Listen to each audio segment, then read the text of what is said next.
Hello আমার দুষ্ট প্রিয় মিষ্টি বন্ধুরা, তোমরা সকলে কেমন আছো? আশা করি তোমরা সকলে অনেক ভালো আছো। বন্ধু, আজ তোমাদের মাঝে নিয়ে আসলাম নতুন একটি লাগালাগির গল্প। বন্ধুরা, গল্পটি শুনলে তোমাদের দাঁড়িয়ে যাবে, তোমরা হাতের কাজ করতে বাধ্য হবে। তাই ভিডিওটি না টেনে শেষ পর্যন্ত গল্পটি দেখুন। চলুন বন্ধুরা, আর কথা না বাড়িয়ে গল্পটি শুরু করি। শাড়ি পরে শুয়ে আছি, কিন্তু খুলতেও পারছি না। যদি এখন শাড়ি খুলে ফেলি তাইলে সন্দেহ করবে, তাই চুপচাপ চোখ বন্ধ করে শুয়ে আছি আর মনে মনে ওনার প্রতি ঘৃণাগুলা প্রকাশ করছি। ভাবছি শাড়ি পরাতে হয়তো উনি কাছে আসবে, কিন্তু না, সে একবার জন্য ও কাছে আসলো না। আসবে কেমনে? অন্য জায়গায় দুর্বল হয়ে এসেছে। এখন আর সংসার নিয়ে ভাবছি না, শুধু ভাবছি কিভাবে মুক্তি পাবো এমন মানুষের হাত থেকে। সকালবেলা ঘুম থেকে উঠে উনি নাস্তা করে বাজারে চলে গেছে। আমি শাড়ি গুছিয়ে রাখতে গিয়ে দেখি আমার বিয়েতে যে গহনা দিছে একটা ও নাই। আমার শাশুড়িকে বললাম ঘটনাটা। উনি বলল, তোর জামাই বাসায় আসলে জিজ্ঞেস করিস। উনি যখন দুপুরে বাসায় এসেছে, এখন জিজ্ঞেস করলাম আমার গহনা কই। উনি বলল, আমি রেখে দিচ্ছি, যখন লাগবে বলাবা আমি এনে দিব। তখন আর কিছু বলি নাই, কারণ কিছু বললে ঝগড়াঝাটি বেঁধে যাবে। উনি দুপুরের খাবার খেয়ে আজকে ভালো জামা কাপড় পরে বের হয়েছে। মনে মনে সন্দেহ হয়েছিল, কিন্তু এটা ভাবিনি যে আজকেই আমার এই বাড়িতে শেষ দিন। সারাদিন কাজকর্ম করে রাতে ফ্রি হয়ে ফোন হাতে নিলাম। আব্বুর সাথে কথা বললাম। আব্বুর রুমমেট সাথে ও কথা হয়েছে, তবে মেসেজে। উনি আমার ফেসবুক আইডি চায়। আমি বললাম ফেসবুক চালাই না। মিথ্যাটা বলতে হলো, কারণ আমার ফেসবুক অপরিচিত কাউকে অ্যাড করি না। আজকে ঘুমও আসতেছে না। 1:00টার বেশি বেজে গেছে, উনিও আসে না।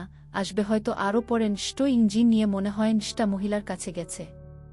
কিছুক্ষণ ফোন টিপেই ঘুমিয়ে গেছি। রাত 3টার দিকে ঘুম থেকে উঠে দেখি উনি এখনও আসেনি। নাম্বারে ফোন দিলাম, নাম্বার বন্ধ। কিছুক্ষণ পর ওই মহিলাকে ও ফোন দিলাম, ওনার নাম্বার ও বন্ধ। সকাল হয়ে গেছে। আমার শাশুড়িকে বললাম, আপনার ছেলে রাতে বাড়ি আসেনি। উনি বলল, ফোন দাও, কই গেছে? আমি বললাম, ফোন দিছি, নাম্বার বন্ধ। এইদিকে ওই মহিলার ও ফোন বন্ধ। ভাবিকে ফোন দিলাম। ভাবি বলল, ওই মহিলা বাসায় নাই। বাহিরে লাইট জ্বলছে, বন্ধ করার মানুষ নাই বাড়িতে। আমি ভাবিকে বললাম, একটু খেয়াল রেখো, আমি আসতেছি। আমি শাশুড়িকে বললাম, আম্মা, আমার একটু বাড়িতে যেতে হবে। উনি রাজি না। আমি এক প্রকার জোর করেই রেডি হয়ে সব কিছু নিয়ে চলে আসলাম বাসায়। এমনভাবে আসলাম জামাই বাড়িতে যাবার ইচ্ছে নেই আর। বাসায় এসে রুমের দরজা খুলে চারপাশ ভালো করে দেখতে লাগলাম। অনেক কিছুই নাই ঘরে, সব কিছু নিয়ে চলে গেছে। বাহিরে গিয়ে আমাদের একটা খিরু ছিল, এটা খুঁজতে লাগলাম, সেটাও নাই। আশেপাশের মানুষ বলল, গরুটা নাকি কাল 7-8 হাজার টাকা বিক্রি করে দিছে। গরুটা আমি নিজেও পালছি, এত কষ্টের জিনিস কেমনে বিক্রি করলো ওই মহিলা? বাসার সব কিছু, আমার গহনা, এসব নিয়ে তাইলে ওরা দুইজন পালিয়ে গেছে। এলাকা জুড়ে খবর হয়ে গেছে জামাই শাশুড়িকে নিয়ে পালিয়ে গেছে। লক্ষ্মী যায়, বাড়ির বাহিরে যায় না।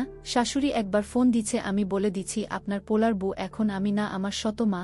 ফোন দিলে ওনাকে দিন, আর কোনোদিন আমি আপনার বাড়ি যাব না। সময় মতো ডিভোর্স পেপার পাঠিয়ে দিব।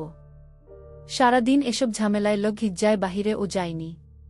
রাত 1-1টার দিকে হিমেল কল দিচ্ছে ইমুতে, ওনার কল রিসিভ করিনি। 7 বার কল দিচ্ছে, রিসিভ করি নাই। তাই উনি মেসেজ দিচ্ছে, আপনার আব্বু সুইসাইড করতে গেছিল, রুমে একজন দেখে ফেলায় এইবার মতো বেঁচে গেছে। মেসেজটা দেখে কান্না শুরু করলাম, সাথে সাথে কল দিলাম আমি। হিমেল বলতাছে, কান্না করবেন না, আপনার আব্বু যদি আপনার কান্না শুনে তাইলে ওনার সমস্যা হবে।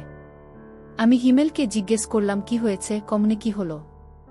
হিমেল বলল, আমরা কিছুই জানি না, কাজে ছিলাম। আরেকজন ফোন দিল, বলল উনি ফেনের খুঁথে গামছা পেয়ে খিচিয়ে। তারপর আমরা সাথে সাথে এসে ওনাকে হসপিটাল নিলাম। একটু সুস্থ হবার পর বাসায় আনলাম। একদিন হসপিটাল রাখলে ভালো হতো, কিন্তু অনেক টাকার ব্যাপার, তাই ডক্টর বলল বাসায় নিয়ে যাওয়া যাবে। তাই এখন বাসায় আনলাম। উনি কেন এমন করল এখনও জানতে পারলাম না। আমি বললাম, হিমেল সাহেব, আপনার সাথে আমার অনেক কথা আছে, যদি ফ্রি হয়ে নিরিবিলি হয়ে আমাকে ফোন দিতেন। হিমেল বলল, ঠিক আছে, 1 ঘন্টা পর ফোন দিচ্ছি। এটা বলে ফোন কেটে দিচ্ছে। আমার কান্না দেখে আশেপাশে মানুষ চলে এসেছে। সবাইকে জিজ্ঞেস করলাম কে আমার আব্বুকে খবর দিচ্ছে। এখন অনিম রার চেষ্টা করলে ভাবি বলতাছে, তোমার ভাই বলছে খবরটা আজকে হোক বা কাল, একদিন তো জানবে। কিন্তু কাকা এমনটা কেন করল? কান্না করতে করতে আমার চোখ 2 ফুলে গেছে। আজকে রাতে ভাবি আমার সাথে থাকবে। সবাই সবার বাড়ি চলে গেছে। ভাবি আমাকে সান্ত্বনা দিচ্ছে যে এমন জামাই না থাকলে কিছু যায় আসে না। আমি বললাম, ভাবি, জামাই দিয়ে কি করব? আমি আমার আব্বুর জন্য কান্না করি। একটু পর হিমেল কল দিচ্ছে, আমি ভাবিকে বললাম, ভাবি তুমি ঘুমাও, আমি কথা বলে আসি।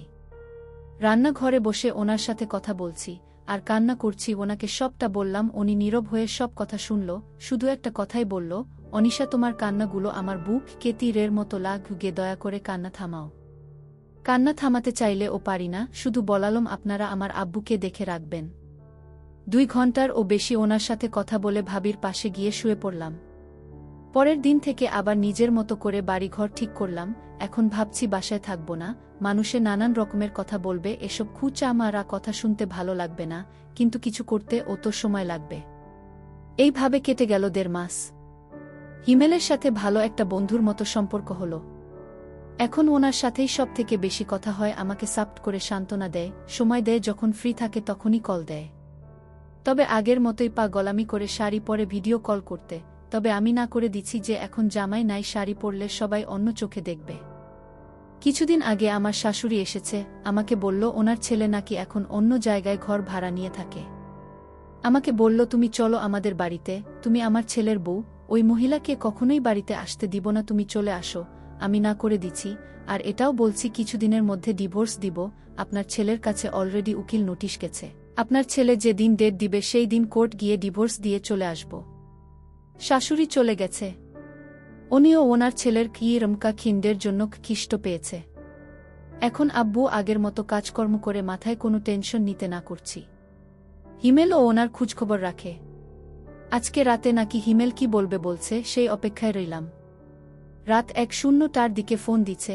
এখন আর ভাবি আমার সাথে ঘুমায় না, তাই সারারাত কথা বললেও সমস্যা নাই। তবে উনি এখন ইমুতে না মেসেঞ্জারে কল দেয়। এতদিন তো ফেসবুকে অ্যাড করিনি, কিছুদিন হলো অ্যাড করছি।